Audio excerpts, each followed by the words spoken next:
अगर आपको लगे कि अमेरिका में राम मंदिर बन रहा है तो शायद आप कहेंगे चलो अच्छी बात है। लेकिन अगर मैं कहूं कि उस मंदिर की नींव किसी हिंदू ट्रस्ट ने नहीं बल्कि मुस्लिम कम्युनिटी ने रखी तो आपका दिल क्या कहेगा? कहीं आप चौंकेंगे, कहीं आपको शक होगा और कहीं शायद भरोसा भी ना हो। लेकिन यही वो सच है जो आज आपको भीतर तक हिला देगा, क्योंकि आज की कहानी कोई सनातन बनाम इस्लाम की बहस नहीं है। ये कहानी उस पल की है जब मजहब नहीं मानवता ने कमान संभाली। सोचिए, जिस देश में रामायण का नाम भी बहुतों ने शायद पहली बार सुना हो, वहीं एक पूरी कौम जो राम को भगवान नहीं मानती वो खुद आगे आकर राम के मंदिर की ईंटें रखती है। पर क्यों? बस यही वो सवाल है जिसका जवाब आपको इस वीडियो के आखिर तक जरूर जानना होगा, क्योंकि अगर आप बीच में ही रुक गए तो शायद उस मोड़ पर छूट जाएंगे जहां से इतिहास ने नया रास्ता पकड़ा है। क्योंकि ये सिर्फ एक मंदिर की नहीं, उस दुनिया की कहानी है जहां राम अब किसी धर्म के नहीं, पूरी मानवता के बन चुके हैं। अब सवाल आपसे है, क्या आप इस चेतना का हिस्सा बनना चाहेंगे या इसे बस एक कहानी समझकर भूल जाएंगे? वीडियो में आगे बढ़ें उससे पहले आपसे एक छोटी सी विनती है। नीचे कमेंट करके जरूर बताइए कि आप भारत के किस शहर या गांव से ये वीडियो देख रहे हैं, ताकि हमें भी महसूस हो सके कि श्री राम की ये चेतना देश के किन किन कोनों तक पहुंच रही है। दोस्तों, कुछ दिन पहले हमने एक वीडियो अपलोड किया था मुस्लिम देश में राम मुद्रा की शुरुआत, और आपने उसे सिर्फ देखा नहीं, उसे दिल से महसूस किया। करोड़ों लोगों ने उस कहानी से खुद को जोड़ा और हम सब ने मिलकर देखा कि कैसे टोनी नादेर जैसे वैज्ञानिक ने श्री राम के नाम पर पूरी दुनिया को चौंका दिया। कमेंट्स की बाढ़ आ गई।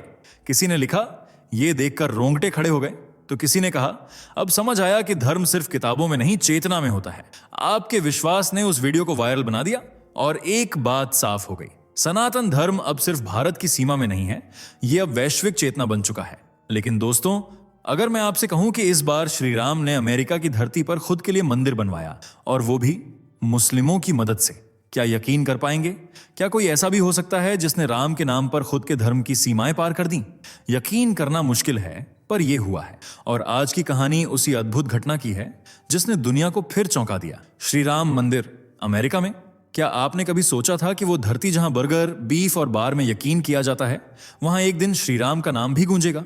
वो देश जहां धर्म अक्सर चर्च की दीवारों में सिमट जाता है, वहां राम की भव्य मूर्ति के सामने आरती होगी, घंटियां बजेगी और शंखनाद होगा।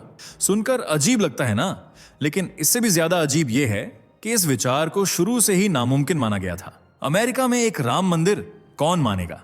कौन जमीन देगा? कौन सरकार से मंजूरी दिलवाएगा? और सबसे बड़ा सवाल, कौन समर्थन करेगा? क्योंकि अमेरिका जहां धार्मिक विविधता है, वहां पर हिंदू धर्म को अक्सर एक विदेशी चीज के तौर पर देखा जाता है।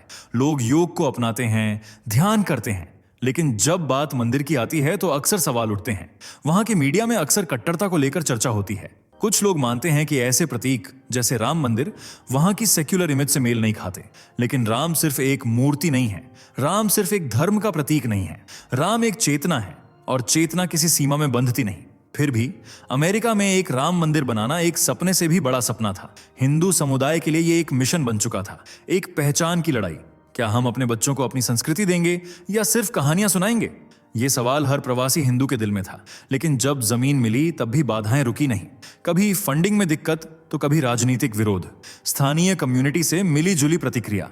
कईयों ने कहा यह जरूरी नहीं है, और तभी कुछ ऐसा हुआ जिसने सबको हैरान कर दिया। वो समुदाय जिससे लोग विरोध की उम्मीद कर रहे थे, वो साथ खड़ा हो गया। मुस्लिम कम्युनिटी ने मंदिर निर्माण में मदद की। हाँ, आपने सही सुना, अमेरिका में श्री राम का मंदिर और उसमें मुसलमानों का सहयोग। अब कहानी सिर्फ मंदिर की नहीं रही, ये बन गई एक मिसाल की कहानी, एक उम्मीद की कि जहां राम है वहां संवाद भी है, जहां भक्ति है वहां इंसानियत भी। आगे जानेंगे कैसे हुआ यह चमत्कार। अमेरिका का टेनेसी राज्य हरियाली से भरा, शांत और सुसंस्कृत। यहाँ की हवा में सुकून है और लोग अपने अपने धर्म और संस्कृति के साथ चैन से रहते हैं। लेकिन कुछ साल पहले इसी सुकून भरे माहौल में एक हलचल शुरू हुई, एक ऐसी हलचल जो धीरे धीरे इतिहास बन गई। टेनेसी के एक छोटे शहर मर्फ्रीसबरो में कुछ भारतीय परिवार पिछले कई सालों से बसे थे। आईटी प्रोफेशनल्स, डॉक्टर्स, छोटे बिजनेस ओनर्स जो अपने सपनों के साथ यहाँ आए थे। उन्होंने अपने बच्चों को यहाँ पाला पढ़ाया, लेकिन एक बात हमेशा खलती रही, संस्कृति का खालीपन। रविवार को चर्च की घंटी बजती थी, मस्जिद से अजान सुनाई देती थी, पर श्री राम का नाम वो सिर्फ घरों की दीवारों में कैद था। तभी कुछ लोगों ने मिलकर एक सपना देखा, क्यों ना यहाँ श्री राम का मंदिर बनाया जाए। शुरुआत में बात छोटी सी थी, एक प्राइवेट चर्चा कुछ दोस्तों के बीच, लेकिन जैसे ही ये बात बाहर आई हलचल मच गई। कुछ लोगों ने समर्थन किया तो कुछ ने सवाल उठाए। टेनेसी में राम मंदिर, क्या यह सही फैसला है? क्या यह सांप्रदायिक तनाव बढ़ा देगा? स्थानीय प्रशासन ने भी शुरुआत में थोड़ी हिचक दिखाई। जनता के कुछ वर्गों ने भी याचिका दाखिल की। हमारे शांत शहर में एक नया धार्मिक केंद्र, क्या जरूरत है? लेकिन इसके बावजूद हिंदू समुदाय पीछे नहीं हटा। उन्होंने एक ट्रस्ट बनाया, फंड इकट्ठा करना शुरू किया। लोगों ने तन मन धन से साथ दिया। दूसरी ओर कुछ समूह अब भी विरोध में थे। सोशल मीडिया पर ट्रोलिंग होने लगी। हिंदू राष्ट्रवाद का प्रचार हो रहा है। यह अमेरिका नहीं, इंडिया नहीं। हर कदम पर रुकावट थी, लेकिन हर रुकावट के बीच एक सवाल गूंज रहा था, क्या यह सिर्फ एक मंदिर है या पहचान की एक लड़ाई? और फिर जैसे कहानी में कोई नया किरदार आता है, वैसे ही इस कहानी में भी एक अजीब मोड़ आया। एक समुदाय जिससे टकराव की आशंका थी, उसी ने साथ देने का फैसला किया। जिस बात की उम्मीद किसी को नहीं थी, वो अब धीरे धीरे सच्चाई बनने लगी। कहानी अब सिर्फ एक मंदिर की नहीं रही, ये बन गई उन भावनाओं की कहानी जो जमीन से नहीं दिल से जुड़ी थी। और इस दिल से जुड़ी कहानी में जो आगे हुआ वो आपको चौंका देगा। जिस दिन मंदिर की आधारशिला रखी जानी थी, उसी सुबह कुछ अजनबी लोग साइट पर पहुंचे। हिंदू समुदाय थोड़ा घबराया, ये कौन है? कहीं विरोध करने तो नहीं आए? लेकिन जब उन्होंने देखा कि उन लोगों के हाथ में फूल थे और चेहरे पर मुस्कान, तो सब कुछ थम सा गया। वो थे स्थानीय मुस्लिम कम्युनिटी के कुछ सदस्य। उनमें से एक बुजुर्ग ने हाथ जोड़कर कहा, हम आपके साथ हैं। भले हमारी आस्था अलग हो, लेकिन आपकी भक्ति सच्ची है और ये जमीन सबकी है। ये सुनकर वहां मौजूद हर इंसान की आंखें नम हो गईं। हिंदू मुस्लिम के नाम पर जो हम बरसों से सुनते आए हैं, नफरत, हिंसा, संघर्ष, उस दिन उस टेनेसी की मिट्टी ने कुछ और ही देखा, इंसानियत की खुशबू। स्थानीय इस्लामिक सेंटर के एक प्रमुख सदस्य ने आगे आकर मदद की पेशकश की। उन्होंने कहा, हमने भी अपने बच्चों को सिखाया है कि सबका सम्मान करो, और जब हमने देखा कि आप सिर्फ मंदिर नहीं बना रहे बल्कि संस्कृति बचा रहे हैं, तो हमें लगा हमें साथ खड़ा होना चाहिए। कुछ मुस्लिम व्यापारियों ने फंडिंग में मदद की। किसी ने कंस्ट्रक्शन मटेरियल डिस्काउंट पर दिलवाया, तो किसी ने परमिट एप्लीकेशन की प्रक्रिया में गवाही दी। और ये सिर्फ दिखावे के लिए नहीं था। रामनवमी के दिन मंदिर में पहली बार जब आरती हुई, तब पीछे एक कोने में कुछ मुस्लिम युवा खड़े होकर सब देख रहे थे। उनमें से एक ने अपने हिंदू दोस्त से कहा, भाई तुम लोग बहुत सुंदर तरीके से पूजा करते हो, एकदम शांति देने वाली। ये सिर्फ मंदिर नहीं था, ये एक मैसेज बन चुका था कि जब दिल साफ हो तो मजहब दीवार नहीं बनता, पुल बनता है। मीडिया भी हैरान थी। कुछ रिपोर्टर्स ने पूछा, क्या यह दिखावे के लिए है? क्या इसके पीछे कोई राजनीतिक एजेंडा है? लेकिन जब उन्होंने खुद मुस्लिम और हिंदू समुदाय को साथ बैठकर हंसते, काम करते और पूजा स्थल को सजाते देखा, तो उन्हें भी जवाब मिल गया। टेनेसी का वो छोटा शहर अब एक आदर्श बन चुका था। एक मुस्लिम महिला ने इंटरव्यू में कहा, मैंने पहली बार राम के बारे में सुना जब मेरे बेटे ने एक हिंदू दोस्त के साथ रामायण की कहानी सुनी, और मुझे लगा राम तो इंसानियत के प्रतीक हैं। इससे बेहतर क्या हो सकता है? दोस्तों सोचिए, जहां दुनिया आज भी धर्म के नाम पर बंट रही है, वहां एक ऐसा उदाहरण जहां दो धर्मों ने मिलकर राम का घर बनाया। यह सिर्फ अमेरिका में नहीं, भारत में भी मिसाल बन सकता है। लेकिन सवाल है, क्या हम इस मिसाल से कुछ सीखेंगे? आगे जानिए, मंदिर की भव्यता, आर्किटेक्चर, और वो दिन जब श्री राम की मूर्ति पहली बार अमेरिका की धरती पर स्थापित हुई। जब नींव की खुदाई शुरू हुई तो सिर्फ मिट्टी नहीं हिली, दिल भी हिले। टेनेसी की वो जमीन जिसने अब तक सिर्फ मकानों और दुकानों की नींव देखी थी, पहली बार वहां राम नाम के साथ पहली ईंट रखी गई। पूजा शुरू होने से पहले पूरे स्थल को गंगा जल से शुद्ध किया गया। संस्कारिक वेद मंत्र गूंजे और वातावरण में जैसे भारत की हवा बहने लगी। मंदिर का आर्किटेक्चर पूरी तरह से भारतीय वैदिक शैली पर आधारित था। शिखर उत्तर भारत की पारंपरिक नागर शैली में और मंडपम दक्षिण भारत के मंदिरों से प्रेरित, एक ऐसा संगम जिसे देखकर लोग सिर्फ श्रद्धा से नहीं, गर्व से भर गए। मंदिर के मुख्य द्वार पर जय श्री राम की लकड़ी की नक्काशी की गई, जिसे भारत से मंगाए गए शिल्पकारों ने महीनों तक अपने हाथों से तराशा। अंदर की दीवारों पर रामायण की घटनाएं चित्रों के रूप में उकेरी गईं। वनवास, सीताहरण, लंका दहन और राम राज्याभिषेक। हर दीवार एक कथा थी और हर कथा एक चेतना। फर्श संगमरमर से बना और गर्भगृह में भगवान श्री राम की 6 फुट ऊंची भव्य मूर्ति, जो विशेष रूप से जयपुर से बनकर आई थी। लेकिन चौंकाने वाली बात यह थी कि इस मंदिर के निर्माण में सिर्फ हिंदू ही नहीं, बल्कि ईसाई और मुस्लिम कारीगरों ने भी हिस्सा लिया। एक ईसाई कंस्ट्रक्शन वर्कर ने कहा, मैंने चर्च बनाए हैं, लेकिन इस मंदिर में जो ऊर्जा है वो कहीं और नहीं मिली। फाउंडेशन लेइंग सेरेमनी में करीब 1200 लोग शामिल हुए। कुछ ने धोती पहनी, कुछ ने जीन्स, लेकिन सबने सिर पर टोपी या दुपट्टा रखा, आदर के प्रतीक के रूप में। प्रसाद में खीर, फल और पंचामृत वितरित किया गया। संगीत, मेन भजन भी थे और साथ ही कुछ अमेरिकन लोक इंस्ट्रूमेंट्स की धुनें भी बजाई गईं। उस दिन सिर्फ पूजा नहीं हुई, एक आत्मा जाग उठी। लोगों ने कहा, ये इमारत नहीं है, ये भावना है। और यही भावना थी जिसने वहां मौजूद हर जाति, धर्म, रंग और देश के लोगों को एक कर दिया। एक अफ्रीकी अमेरिकन महिला जो मंदिर के सामने से गुजर रही थी रुक गई। पूछा, क्या यहाँ कोई स्पेशल इवेंट है? जब उसे बताया गया कि यह भगवान राम का मंदिर है तो वो बोली, he must be someone very special because I feel peaceful just standing here. और सच में वो विशेष हैं क्योंकि राम का नाम वहां तक पहुंचा है जहां कभी कल्पना भी नहीं की गई थी। और अब उनका भव्य मंदिर भी उस धरती पर खड़ा है जो कभी सिर्फ सपनों में था। लेकिन राम की महिमा सिर्फ पत्थरों तक सीमित नहीं है। आगे जानेंगे कैसे अमेरिका के लोग श्री राम को समझने लगे और उन्होंने राम को देवता नहीं बल्कि आदर्श के रूप में अपनाया।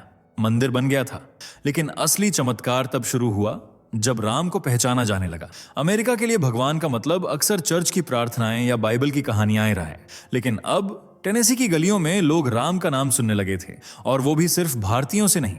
मंदिर कमेटी ने मंदिर बनने के बाद कुछ खास आयोजन शुरू किए। रामायण फॉर ऑल नाम का एक प्रोग्राम रखा गया जिसमें हर हफ्ते मंदिर में राम की कहानी सुनाई जाती थी, वो भी इंग्लिश में। इसमें सिर्फ भारतीय ही नहीं, स्थानीय अमेरिकन, ईसाई, मुस्लिम, एथीस्ट, हर कोई आने लगा। राम को देवता से ज्यादा एक आदर्श पुरुष के रूप में प्रस्तुत किया गया। राम जिन्होंने पिता के वचन के लिए राजगद्दी छोड़ दी, राम जिन्होंने सीता के लिए रावण से लंका छीन ली, राम जिन्होंने सत्ता में रहते हुए भी संयम नहीं छोड़ा। इन कहानियों ने उन अमेरिकन युवाओं को झकझोर दिया जो खुद आइडेंटिटी क्राइसिस से जूझ रहे थे। एक यूएस कॉलेज की प्रोफेसर ने कहा, Ram isn't just a god, he's a guide to living with values. We all need a little Ram in us.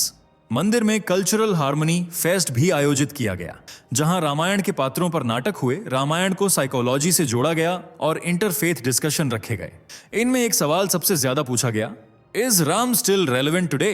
और हर बार जवाब मिला, हाँ, क्योंकि राम सिर्फ त्रेता युग के नहीं, वो हर युग के हैं। एक 9 साल की अमेरिकन लड़की ने जब सीता और राम की कहानी सुनी तो उसने अपनी मां से पूछा, will you be like Sita and wait for dad when he travels?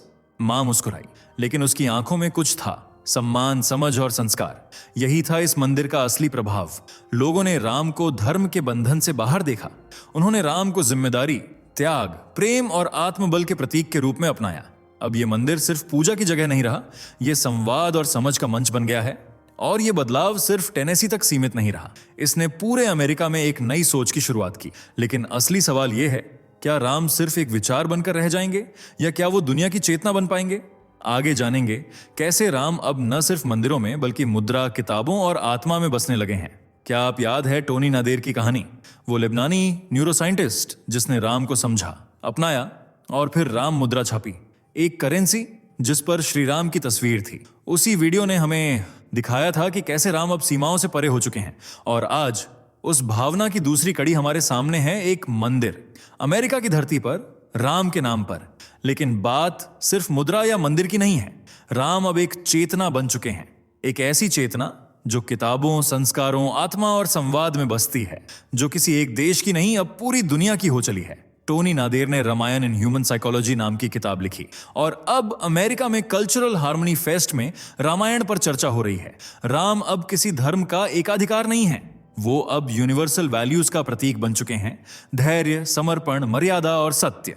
Ram वही हैं, लेकिन उनकी व्याख्या बदल रही है। पहले वो त्रेता युग के योद्धा थे, अब वो 21वीं सदी के मानव मूल्य हैं। आज जब कोई अमेरिकी बच्चा राम को एक राजा की तरह नहीं बल्कि एक आदर्श के रूप में देखता है, तो वो सिर्फ एक कथा नहीं सुन रहा, वो जीवन जीने का रास्ता सीख रहा है। राम अब सिर्फ एक भारतीय देवता नहीं है, he is a global icon of inner strength and dharma. Tony Nader से लेकर टेनेसी के मंदिर तक हर कदम यह साबित कर रहा है कि सनातन धर्म अब प्रचार से नहीं, प्रभाव से फैल रहा है। और इसका सबसे बड़ा उदाहरण यही है, जब एक वैज्ञानिक राम को समझता है और एक मुस्लिम समुदाय राम के घर की नींव रखता है, तब यह कोई संयोग नहीं होता, यह संकेत होता है। राम इज राइजिंग, और जो ये नहीं देख रहे, शायद वो इतिहास के सबसे बड़े अध्याय से चूक रहे हैं। आगे अब हम उस मोड़ पर पहुंच चुके हैं जहां ये कहानी सिर्फ सुनने की नहीं, समझने की है। क्योंकि आप अब सिर्फ दर्शक नहीं हैं, आप साक्षी हैं उस परिवर्तन के जो युगों में एक बार आता है। तो दोस्तों, आपने अभी अभी एक ऐसी कहानी सुनी है जो सिर्फ एक मंदिर की नहीं, एक चेतना की है। श्री राम अब सिर्फ अयोध्या तक सीमित नहीं हैं। वो अब अमेरिका की गलियों में गूंज रहे हैं। वो अब मंदिरों से निकलकर दिलों में बस रहे हैं। और ये सिर्फ शुरुआत है। जिस बदलाव को आप इस स्क्रीन पर देख रहे हैं वो इतिहास के पन्नों में दर्ज होने वाला है। सवाल ये है, क्या आप सिर्फ दर्शक बनकर देखेंगे या इस बदलाव के साक्षी और वाहक बनेंगे? हर बार जब कोई राम का नाम लेता है, हर बार जब कोई बच्चा रामायण को पढ़ता है, हर बार जब कोई विदेशी सनातन को अपनाता है, तो ये बदलाव और मजबूत होता है। और आपके एक कमेंट, एक शेयर या एक विचार से भी ये आंदोलन आगे बढ़ सकता है। तो नीचे कमेंट में जरूर बताइए, क्या आप इस बदलाव को महसूस कर रहे हैं? क्या आप चाहते हैं कि श्री राम का संदेश और आगे फैले? और अगर ये कहानी आपको छू गई हो तो इसे अपने दोस्तों, परिवार और उन लोगों के साथ जरूर शेयर करें जिन्हें शायद आज राम की सबसे ज्यादा जरूरत है। क्योंकि आने वाले समय में हो सकता है आपके शेयर किए एक वीडियो से कोई टोनी नादेर बन जाए या कोई और टेनेसी मंदिर जैसी कहानी जन्म ले। मिलते हैं अगली वीडियो में, जहां हम फिर एक और सच से पर्दा उठाएंगे। तब तक के लिए जय श्री राम। दोस्तों, आपको स्क्रीन पर 2 और वीडियोस दिखाई दे रही हैं, जिसे देखने के लिए स्क्रीन पर क्लिक करें।